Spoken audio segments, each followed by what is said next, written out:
Tepatnya dia keliling muka bumi ini setahun, 2 bulan, 2 pekan, sudah semua bumi ini dilingkari, didatangin karena memang sekarang fasilitas pesawat ada.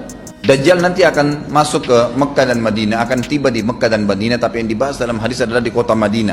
Lalu kemudian dia mau masuk tapi tidak bisa dihalang, maka dia naik ke atas sebuah gunung yang tinggi bersama pengikutnya, lalu dia berkata kepada para pengikutnya, apakah kalian lihat istana yang putih itu? Maksudnya melihat ke Masjid Nabawi. Lalu berkata para pengikutnya, iya tentu saja. Lalu berkatalah, ya, Dajjal itu adalah istananya Muhammad, tidak bisa dia masuk ke dalam, dia hanya batas wilayah haram di luar kota Madinah.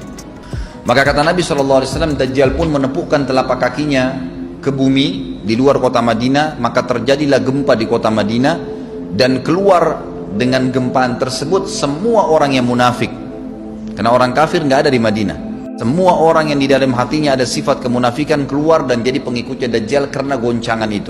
Dan tertinggallah di kota Madinah orang yang hatinya bersih imannya kepada Allah Subhanahu Wa Taala. Lalu kata Nabi SAW, akan keluar dari kota Madinah nanti saat satu orang anak muda dengan hikmah Allah, dia keluar dan orang ini bersih hatinya dengan keimanan, maka Dajjal pun menangkapnya. Lalu dia ingin mendemokan kemampuannya di depan para pengikutnya. Lalu kemudian Dajjal pun mengatakan kepada anak muda tersebut, saya Tuhanmu. Anak muda itu mengatakan, kau adalah Dajjal yang telah disampaikan oleh Nabi kami Muhammad SAW. Maka dia pun mengambil gergaji, sebagian hadis lain menjelaskan alat yang tajam, lalu membelah dua anak itu. Dari kepalanya dibelah sampai ke kemaluannya, terbelah dua kiri kanan. Lalu Dajjal lewat di tengah-tengahnya, demo sambil ya dilihat oleh para pengikutnya dan mereka bersorak-sorak. Lalu Dajjal mengatakan, bersatulah, bersatu kembali jasadnya. Kata Dajjal dalam hadis ini, apakah kau sudah yakin saya Tuhanmu?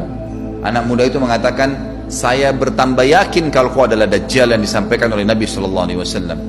Kata Nabi SAW dalam hadis penutup, ini hadis sahih riwayat Bukhari, riwayat Muslim, ahli sunan, semua menukil tentang masalah Dajjal. Saya tidak sebutkan siapa-siapa perawinya karena memang ini semua hadis sahih.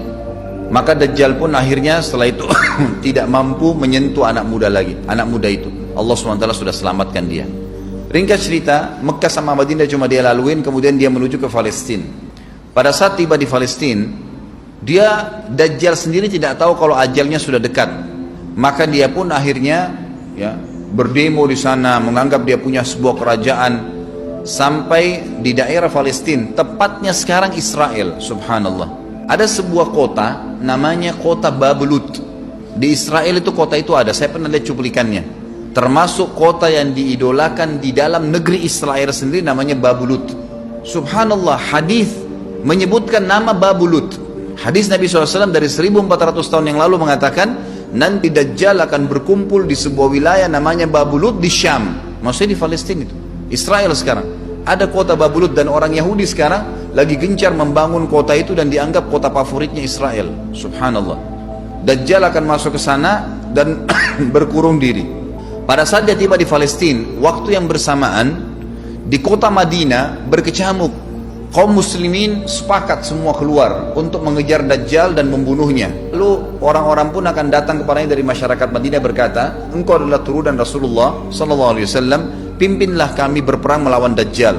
Maka dia pun menolak. Dia menolak awalnya, kemudian dia menuju ke Mekah diikutin dengan 300 orang pertama dari kota Madinah. Sampai di Mekah, setelah selesai dia tawaf, maka seluruh muslimin menunjuknya sambil